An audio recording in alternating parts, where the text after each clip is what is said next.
In today's video, I'm going to teach you how to add a milestone in Monday.com. If you wanted to track an important project checkpoint clearly on your board, adding a milestone is a simple way to do it. In Monday.com, this process begins by creating or using a timeline style column so you can assign the dates that represent that milestone. I'll walk you through it slowly so it's easy to follow. Start by going to your board and locating the column area at the top. On the column title, click the three-dot menu. This opens the column options and gives you access to additional board customization settings. If you don't see it right away, move your cursor over the column header and it should appear. Once that menu is open, look for the option to add a column. Move to the right where it says Add Column.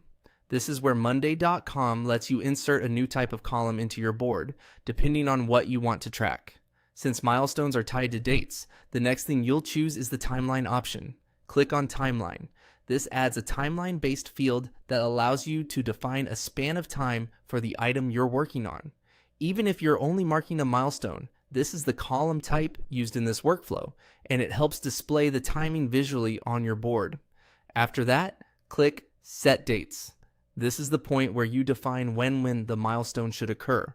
Monday.com will prompt you to enter a starting date and an ending date, which together create the timeline entry. Now click on Start Date and choose the date you want. Be as accurate as possible here, especially if your team uses the board for deadlines, planning, or reporting. The start date helps anchor the milestone on the board and gives context for when the work or checkpoint begins.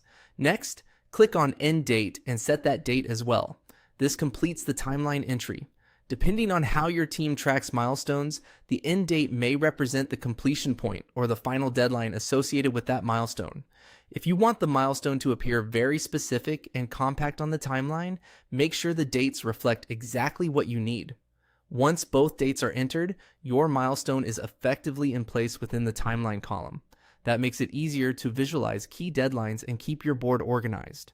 If needed, you can always go back and adjust the dates later as plans change. And that's how to add a milestone in Monday.com.